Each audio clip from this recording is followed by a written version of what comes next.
대강절 첫째 주일을 맞이해서 주님을 기다리는 마음으로 예배에 참석하신 성도님들을 사랑하고 축복합니다. 오늘 예수님을 만나야 합니다라는 제목으로 말씀을 들을 터인데, 이 말씀을 통해서 우리가 다시 오실 주님을 맞이하는 준비하는 그런 시간들이 되시기를 바랍니다. 이 대강절이라는 것은 성탄절 전 4주간을 대강절이라 하고, 그리고 이 대강절의 진정한 의미는 다시 오실 예수 그리스도를 사모하면서 기다리는 그런 절기입니다. 오늘은 첫 번째 촛불을 켰는데, 이 촛불에는 소망의 불이 담겨져 있습니다. 즉 하나님 나라가 이 땅에 완성되기를 사모하고, 이 땅을 통치하실 만왕의 왕 구세주이신 예수 그리스도께서 내가 다시 오겠다라고 말씀하신 그 말씀이 이루어지기를 소망하는 마음을 담겨 있습니다. 그래서 우리도 이 소망의 촛불을 바라보면서 예수님은 반드시 오신다라는 사실을 우리가 믿음으로 받아들이고, 다시 오실 때 주님이 나를 어떻게 인정하시고 또 바라보실까를 묵상하면서 신앙생활 할 수 있기를 바랍니다. 그래서 오늘 우리가 예수님을 만나야 합니다라는 제목의 통해서 이 소경 바디메오, 시각장애인 바디메오의 삶을 우리가 한번 적용해 보려고 합니다. 바디메오는 디메오의 아들이라는 뜻입니다. 그는 요단 동쪽 여리고성에 살고 있었고, 시각장애인으로서 활동의 제한으로 그는 지나다니는 행인들에게 구걸하면서 하루하루를 근근하게 살았습니다. 그러다 어느 날 자기가 구걸하는 장소 쪽 즈음에서 나사렛 예수가 오신다라는 말을 듣게 됩니다. 그래서 그는 어딘지는 모르지만은, 그러나 나사렛 예수여, 다윗의 자손 예수여, 나를 불쌍히 여기소서라고 소리를 지르게 됩니다. 근데 주변 사람들은 바디메오를 예수님께로 인도하는 게 아니라 오히려 더 책망합니다. 선생님이 지금 무슨 말씀을 하려고 하는데 너 때문에 듣지를 못하게 했으니까 조용하라 하고 구박을 합니다. 그렇지만은 바디메오는 더 큰 소리로 나사렛 예수여, 나를 불쌍히 여기소서라고 더욱더 크게 외칠 때에 마침내 예수님께서는 주변에 있는 사람들에게 그를 데려오라고 말을 합니다. 근데 이제 여기서 바디메오를 통해서 우리가 깨달아야 될 것은, 바디메오는요, 선생님이 오라고 하십니다 라는 말을 들었을 때에 그는 벌떡 일어나서 겉옷을 벗어 던지고 예수님께 달려갔다라고 되어 있습니다. 걸어가면 될 텐데, 앞을 보지 못하기 때문에 그냥 걸어가면 될 텐데 왜 그는 겉옷을 버리고 예수님께 달려갔는가? 겉옷이 뭐가 중요한가? 우리는 생각할 수 있습니다. 근데 하나님께서 율법을 주실 때에 출애굽기 22장 26절부터 27절에서는 이렇게 말씀하십니다. 내가 만일 이웃의 옷을 전당 잡거든 해가 지기 전에 그에게 돌려보내라.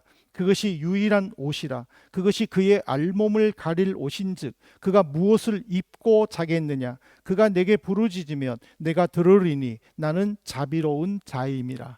여기서의 옷은 겉옷이고, 유대인들에게 겉옷은 낮에는 강한 모래바람 그리고 뜨거운 태양을 가려주는 옷이지만은 밤에는 추운 기온에 몸을 따뜻하게 감싸줄 이불로 사용했음을 보여줍니다. 그러므로 이 옷을 저당 잡아서 돈을 빌릴 정도라면 이 가난한 서민들에게 이 겉옷은 그의 전 재산이라는 사실입니다. 근데 바디메오는 자기의 전 재산을 버리고 예수님을 향해 달려갔다라는 것은, 그는 온전히 예수님께만 신경이 집중되었고 예수님만으로 모든 것을 만족하고 필요로 했다는 사실을 우리에게 가르쳐 줍니다. 근데 이와 반대인 사람이 있죠. 관원이면서 부자인 청년. 그는 영생에 대한 관심이 많았습니다. 그래서 어느 날 자기 동네를 찾아오신 예수님을 만났습니다. 그리고는 만나자마자 제일 먼저 한 말이 무엇을 해야 내가 영생을 얻습니까? 라는 질문입니다. 그때의 예수님은 그 청년에게 율법에 기록한 대로 다 지키라 라고 이야기를 합니다. 그때의 그 청년은 자신 있게 말합니다. 선생님, 저는 모든 것을 다 지켰습니다. 자신 있게 말합니다. 어떻게 그 많은 율법을 다 지킬 수 있겠습니까? 그러나 그 청년은 다 지켰다고 말하는 것은 그만큼 영생에 대한 뜨거운 열망을 가졌음을 알려줍니다.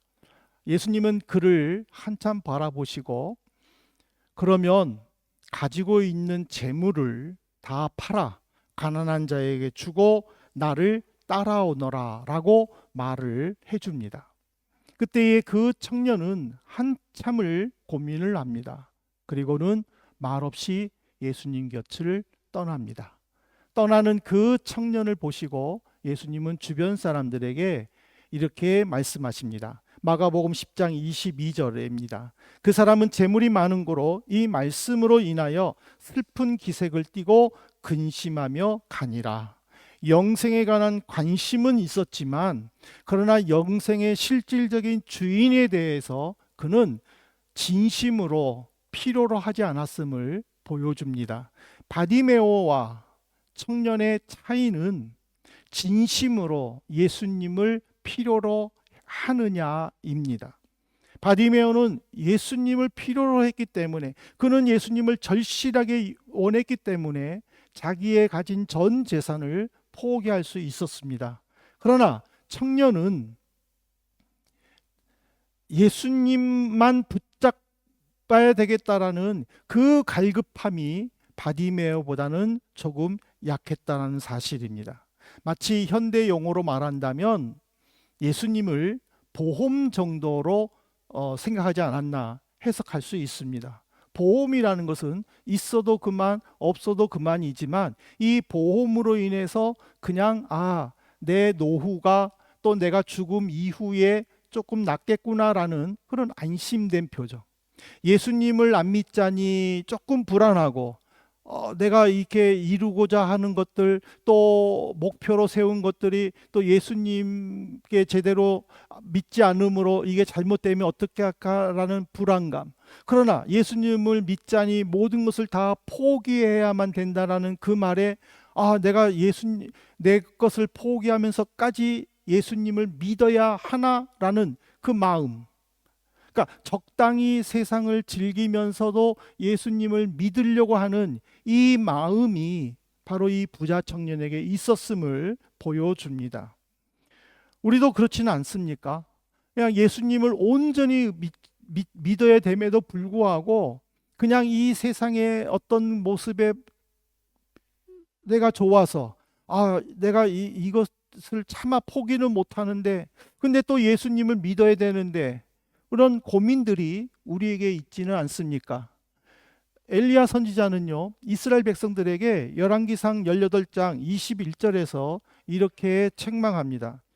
엘리야가 모든 백성에게 가까이 나아가 이르되 너희가 어느 때까지 둘 사이에서 머뭇머뭇하려느냐? 여호와가 만일 하나님이면 그를 따르고 바알이 만일 하나님이면 그를 따를지니라 하니 백성이 말 한마디도 대답하지 아니하는지라. 오늘 우리는 바디메오처럼 예수님만 믿으면 다른 것은 포기해도 좋다라는 그런 신앙 자세가 필요합니다. 하나님은 이것을 요구하셨음에도 불구하고 실질적으로 이렇지 못하는 사람들이 우리 주변에는 너무 많다라는 것이죠. 성경에서도 그런 사람을 또 소개하고 있습니다. 바로 마가복음 5장에 기록된 12년 동안 혈류병을 앓았던 여인입니다. 여인의 상태에 대해서 마가복음 5장 26절에는 이렇게 기록되어 있습니다. 많은 의사에게 많은 괴로움을 받았고 가진 것도 다 허비하였으되 아무 효험도 없고 도리어 더 중하였던 차에. 이 혈류병이 뭐냐? 하나님은 율법에서 이 혈류병에 대해 부정하다고 레위기 15장 25절에서 선포하셨습니다. 만일 여인의 피의 유출이 그의 불결기가 아닌데도 여러 날이 간다든지 그 유출이 그의 불결기를 지나도 계속되면 그 부정을 유출하는 모든 날 동안은 그 불결한 때와 같이 부정한즉, 여기서의 부정하다라는 것은 종교의식의 부정이에요. 피를 흘리는 여인과 접촉하는 모든 사람, 또 그 여인이 닿았던 모든 물건들, 그것들은 다 부정하다라고 하나님은 선포하셨어요. 그러면서 그 여인과 신체적으로 접촉했던 사람들은 성전 출입까지 금지하셨습니다. 그래서 레위기 15장 31절에 보면은 그들의 부정에서 떠나게 하여 내 성막을 더럽혀 죽지 않도록 하라 하고 말씀하시기도 하셨습니다.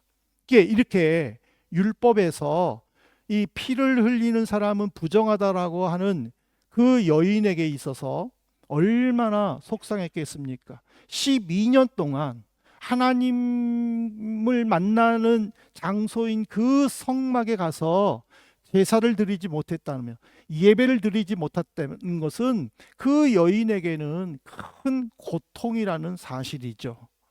그런데 이 여인은요, 다행스러운 것은 돈은 많았던 것 같아요. 그래서 어떤 의사에게 치료받았더니 효과가 있다라는 소문을 들으면 그 의사를 찾아가서 자기도 치료를 받았어요. 그런데 고침을 받지는 못했어요. 또 실망하여 있는데 또 어떤 사람이 어떤 의사한테 갔더니 기가 막히더라, 진짜 유명하더라, 그러면은 또 그 의사를 찾아가서 또 돈을 내고 치료를 받았지만은 고침을 받지를 못했어요. 계속 이 의사 저 의사를 찾아가 고침을 받으려고 애는 썼지만은 물질과 육체적인 고통만 더할 뿐 그녀에게는 아무 효용이 없었다라는 사실이죠. 그래서 예수님의 소문을 듣고 예수님을 찾아갔습니다. 하지만 율법에서는 부정하다고 하니 자기로 인하여 예수님까지 부정한 사람이 되어 성전에 갈 수 없는 처지가 될까봐 두려워 사람들이 모르게 은밀하게 예수님 뒤에 가서 예수님의 겉옷을 만졌습니다. 그런데 고침을 받았다라는 사실입니다. 여기서 근데 제가 왜 이 여인은 온전히 예수님께 헌신하지 못했느냐라고 말하는 이유는 뭐냐면, 호세아서 2장 6절의 이 말씀을 우리는 깊이 생각해야 됩니다. 그러므로 내가 가시로 그 길을 막으며 담을 쌓아 그로 그 길을 찾지 못하게 하리니, 하나님은 호세아서를 통해서 우상을 숭배하며 하나님을 섬기는 이런 이율배반적인 모습을 보인 백성들을 향하여 하나님을 온전히 의지하는 자들에게는 내가 그들의 길을 막겠다라고 했어요. 담을 쌓아버리겠다라고 얘기했어요. 남들이 나는 저 의사에게 고침을 받았어, 나는 나았어, 이 얘기를 하고 그 이야기를 들은 이 여인이 그 의사를 찾아갔는데 왜 그 의사는 이 여인을 못 고쳤느냐라는 거예요. 또 실망하고 낙심하고 나는 언제 이 병에 고쳐지나 그러는데, 또 어떤 사람이 나는 그 병에서 나았는데, 나는 이 의사에 갔는데 고침을 받았는데, 그러면 또 그 여인은 또 그 의사를 찾아갔다라는 사실이에요. 근데 그 여인은 역시 고침을 못 받은 거예요. 물질적으로 이제는 가지고 있는 돈을 다 탕진했다라고 그랬어요. 이제는 돈도 없어요. 옛날에는 돈이라도 있으니 내가 이 의사 저 의사 찾아갈 수 있었는데 이제는 돈까지 다 탕진했어요. 몸은 더 망가졌어요. 그때서야 그녀가 찾아간 것이 누구예요?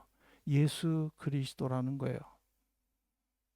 내가 일할 수 있는데, 나는 아직 능력이 있는데, 나는 아직 사람들에게 인정받고 있는데 등등의 그 모습으로 우리가 온전히 주님을 의지하지 못하고 있느냐라는 사실이에요.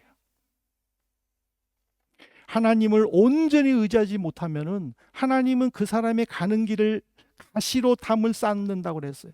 그 사람을 다 막아서 만신창이가 되도록, 그때서야 비로소 하나님을 찾을 수 있도록 만든다라는 사실이에요. 여러분들 이거 생각해 보셨어요? 왜 우리에게 하나님의 말씀인 성경이 주어졌을까? 왜 목사는 성도님들에게 성경을 읽으라고 그렇게 강조할까? 생각해 보셨어요? 왜 그럴 것 같아요? 왜 말씀을 우리가 읽어야 될 것 같아요? 이 말씀 안에는 신앙의 선조들이 실수했던 것들, 신앙의 선조들이 온전히 하나님을 의지하여 나타난 일들, 이것들을 다 기록한 거예요. 그래서 후손들에게 너희들만큼 많은 선조들의 잘못된 삶을 살지 말아라. 제가 지난 주일날 말씀드렸잖아요. 가족의 저주를 끊으라는 거예요. 부모가 잘못 믿음으로 인하여 힘들고 어려운 삶을 살았던 그 모습을 본받아 그대로 뒤따라가지 말라는 거예요. 이 말씀을 묵상하면서 하나님이 나를 향하여 원하시는 것이 무엇인가, 그것을 깨닫고 그대로 살라고 우리에게 가르쳐 준 거예요. 근데 우리가 한 가지 깊이 생각할 것은요, 심각하게 고민할 것은 내가 주님께 대한 감사가 있는가를 우리는 한번 생각해 보아야 돼요. 하나님을 온전히 의지해야 함에도 온전히 의지할 수 없는 것은 내 마음의 감사가 사라졌기 때문이라는 거예요. 한번 보실래요? 누가복음 17장 11절부터 19절 여러분들 보십시오. 10명의 나병 환자들이 예수님이 갈릴리와 사마리아 사이를 순회 전도할 때에 우연하게 만났어요. 그 10명의 나병 환자들은요, 예수 선생이여 우리를 불쌍히 여겨 주십시오, 우리의 나병을 고쳐 주십시오 하고 애원했어요. 예수님은 그 10명의 나병 환자들에게 말했어요. 너희들은 즉시 제사장에 가서 너희 몸을 보여라 라고 얘기했어요. 이 말은 무슨 말이냐면 당시의 나병 환자들은 마을 밖에 떨어져서 살아야 돼요. 그들이 고침을 받으면은 제일 먼저 제사장에게 찾아가서 고침 받았다라는 증표를 얻어야 돼요. 그리고 증표를 얻으면 이제 하나님께 제사를 드리면서 완벽하게 고침을 받음으로 말미암아 유대 공동체 사회에 들어갈 수 있다라는 허락을 받게 되는 거예요. 그래서 예수님께서 10명의 나병 환자들에게 제사장에게 가라라는 것은 뭐냐면 너희들이 고침을 받았으니 제사장과 함께 제사를 드리고 이제는 너희 집에 가서 정상적으로 생활하라라는 의미예요. 10명의 나병 환자들은 그 말을 듣고 즉시 예수님을 떠났어요. 그리고 제사장을 만나러 갔어요. 근데 그 중에 사마리아 사람으로 나병 환자가 자기 몸이 고쳐진 것을 보고 제사장께 먼저 가지 않고 다시 예수님께 갔어요. 그리고 예수님께 감사 인사를 하고 그 앞에 경배를 드렸어요. 그 모습을 보신 예수님은 누가복음 17장 17절에서 이렇게 탄식을 하세요. 예수께서 대답하여 이르시되 10사람이 다 깨끗함을 받지 아니하였느냐? 그 9은 어디 있느냐? 예수님은 가라라고 했지만 고침을 받았다라는 믿음의 또는 마음의 또는 육체적인 변화의 모습을 보면은 즉시 예수님께 돌아가 하나님께 경배하기를 원했다라는 사실이에요. 뒷간에 갈 때 마음 다르고 올 때 마음 다르다는 속담은요, 인간의 상황에 따라 달라지는 인간의 마음을 표현한 거예요. 여기서의 뒷간은 화장실이겠죠. 근데 영어에도요, 이와 비슷한 표현이 있어요. Danger past, God forgot. 어려운 일이 지나면 하나님을 잊어버린다는 뜻이에요. 힘들고 어려운 일이 있을 때에, 무슨 간절함이 생길 때에 한없이 간절한 마음으로 하나님께 기도하지만 문제가 해결되면은 하나님의 은혜에 고백하고 감사하지 않고 자기의 능력으로, 자기의 어떤 간절함으로 이루어진 것처럼 착각하고 있다라는 사실입니다. 근데 우리가 잊지 말아야 할 것은요, 어떤 상황에서도 하나님의 인도와 기도 응답에 감사라는 사실이에요. 사랑하는 성도 여러분, 이제 말씀을 맺겠습니다. 급할 때는 하나님을 찾았지만 작은 평화나 안식만 있어도 하나님을 잊고 살지는 않았는지 우리는 한번 생각해 보아야 할 것입니다. 예수님은 우리를 불꽃 같은 눈으로 지켜주시고 보호해 주십니다. 성령을 통해서 우리를 진리로 가르쳐 주시고 진리 안에서 우리를 이끌어 주십니다.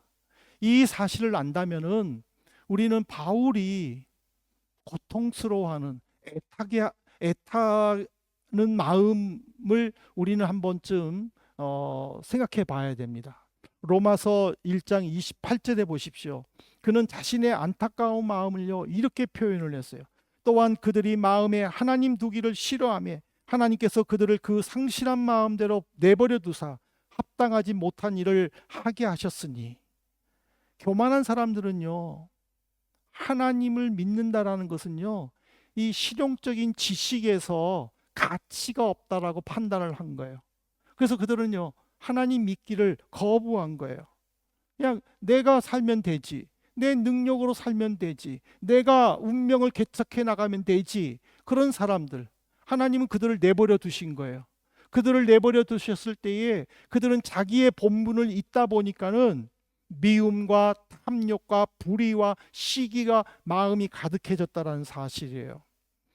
오늘 우리들도 그런 유혹에 빠질 수 있어요.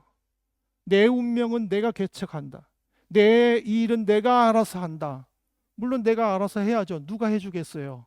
그러나 내가 알아서 하지만 내가 알아서 할 때에 그 뒤를 인도하시고 보호하시고 가르쳐 주시는 그리스도를 우리는 인정해야 된다는 사실이에요.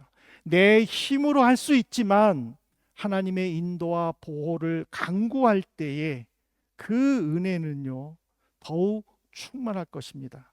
내 힘과 지혜가 아닌 예수님께 함께 하심으로 이 일을 해결할 때에 그 기쁨은 2배가 된다는 사실이에요.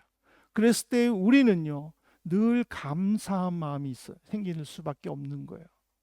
어떤 일에도 감사하게 되고 그 일을 통하여 하나님을 더 의지하게 되고, 그래서 우리는요 이런 찬양을 할 수 있는 거예요. 날 구원하신 주 감사, 모든 것 주신 감사, 지난 추억이 내 감사, 주 내 곁에 계시네. 향기로운 봄철의 감사, 외로운 가을날 감사, 사라진 눈물도 감사, 나의 영혼 평안해. 기도에 응답해 주심에도 감사하지만은 기도에 거절해 주심에도 감사할 수 있는 마음, 헤쳐나온 풍랑에 감사하지만은 아픔과 절망에서도 감사할 수 있는 마음, 모든 것을 채워주신 것에 감사하지만 생량 못할 은혜에도 감사할 수 있는 마음, 주님은 이것을 원하신다는 사실이에요. 우리는 이 사실을 믿고 하나님을 온전히 의지할 때에 주님은 우리에게 다시 찾아오셔서 우리를 회복시켜 주시고 제자리로 세워주실 줄로 믿습니다. 이제 2024년 한 달밖에 남지 않았습니다. 지난 11개월을 뒤돌아보면서 예수님의 은혜와 성령의 인도하심에 우리 감사하시기를 바랍니다. 비록 아쉬움이 있더라도 더 좋은 것을 채워주시기 위한 하나님의 계획임을 여러분들은 믿으셔야 합니다. 성취하신 것이 못한 것이 있다면 남은 한 달 최선을 다해 하나님의 능력을 구하시기를 바랍니다. 그래야 최후 승리를 얻게 하신 그 주님을 찬양하고 또 경배하는 우리 믿음의 우리 용사들, 믿음의 기적들을 나타내는 일으키는 우리 성도님들 되시기를 주님의 이름으로 축복합니다.